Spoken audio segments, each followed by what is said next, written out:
जय जगन्नाथ। शिवଙ୍କ मस्तकरे अर्धचंद्र काहींकी रहिले एटा मु आपण मानकु ब्रह्म वैवर्त पुराणर ब्रह्म खंडरू आनी उपस्थापन करूची। ब्रह्माकर पुत्र दक्ष दक्ष बाहाइथिले प्रसूति की प्रसूतिंगर 60टी कन्या होइतिला। 60टी कन्या भितरु दक्ष कहले चंद्र बहुत सुंदर परिपूर्ण, तेणु तांकु 27टी कन्या अर्पण करले। 27टी कन्या भितरु बड़ झियो ना होची रोहिणी। चंद्र रोहिणी देखिया को बहुत सुंदर बोली अन्य स्त्री मानकु भल न पाई केवल रोहिणी की भल पाइले। स्वामी स्नेहरु वंचित हेले सबु स्त्री की बहुत दुख लगे, तेणु से माने कहले आम आखि आगरे हमर गोटिए भौणी की से प्रेम करूचंदी, हमको आड़ आखिरे भी चाहू नाहंती, तेणु से बहुत दुख रे भांगी पड़ले। आउ 26टी कन्या से जाई तांको पिता दक्ष को कहिचंदी, कांदी कांदी जाइचंदी, कहिचंदी पिता तुमे हमको बाहा कल सत, आमे विवाहित किंतु आमे स्वामी सोहागिनी हेई पारुनु, कारण आम पति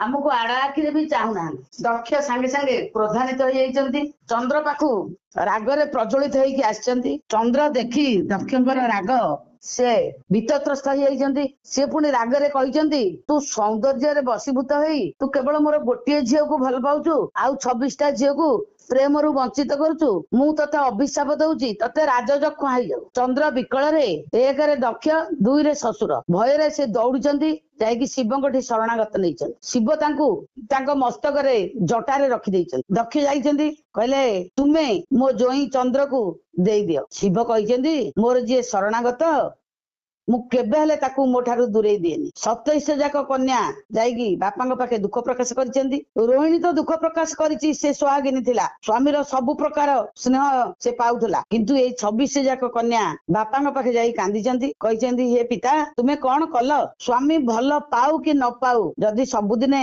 जने स्त्री स्वामी पाखे थिबो, आखिरे देखुथबो, ता सेवा शुश्रूषा करूथबो, सेथरे से आनंद अनुभव करूथबो। आमे सिना तुमको कहिलु तुमे बुझेई सुझेई कुह से आमको समानता हिसाब रे भल पाइबो बोली, आमे कोन कहितलु तुमे तांको अभिशाप दबो बोली, तुमे आम स्वामी की जेमिति हेले फेरई दियो। पुणी द्वितीय थर दक्ष जाइचंदी, शंकर को बहुत अनुरोध करिसेंदी, कहिसेंदी देख मो झियो माने बहुत दुखित, मु रागरे अभिशाप देई देली सिना, किंतु तुमर मस्तक रे रहिले से अभिशाप केबे ताकू प्रतिफलित हबनी। बही गला पानी तरबारु बाहरी पड़िथिबा अस्त्र केबे हेले फेरी आसेनी, अभिशाप तो निश्चित फलिबो। तुमे केते दिन ताकू शरणागत रे रखिबो। शिव कहिसेंदी देखो जेते दिन होउना काई मोर जे शरणागत मु ताकू केबे दूरेई देबिनी। तेणु शिव अत्यधिक रागी जाइछन जेतेबेले सेही समय से स्मरण करिसेंदी नारायण को। शिव स्मरण करिसेंदी नारायण गोटे वृद्ध ब्राह्मण वेश होइके आछंती, कहिसेंदी शिव एटा अनीति हेई जाउछि, चंद्र ता काम करिवो, तांको स्त्री माने तांको काम करिवे, तुमे ताकू मस्तक रे रखिबाटा अशोभनीय, एटा जनकर घर भांगी जिवो, तेणु तुमे मस्तकरू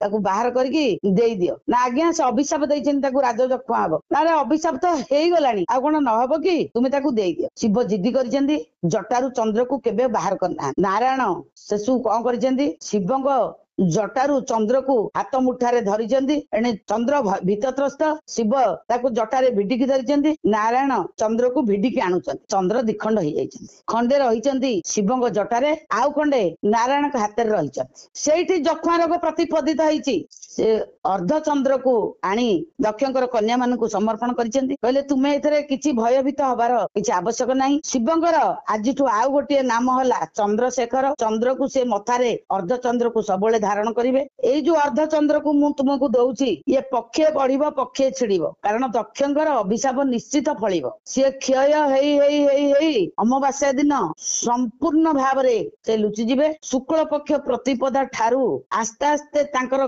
क्रम वर्धिष्णु हबो। पूर्णमी दिन से संपूर्ण सुंदर भाव प्रकाश करिवे। पृथ्वी पृष्ठ रे एते किरण विकिरण करिवे जे तांको किरण द्वारा पृथ्वी रे औषधि सबु परिस्फुट हबो। तुम मानक मध्य सबुदिने समभाव संपन्न देखिवे तुमर स्वामी चंद्र तुम मानकु। तेणु ये सब मोर विधान, तुम माने किछि दुख करियार नहीं, तुम स्वामी की नेकी तुमे जाओ। एणे दक्षर अभिशाप फलिला, तेणे शिव चंद्रशेखर हेले तृतीय रे, तुमे तुम स्वामी की पाइल। ए सब मोर विधान।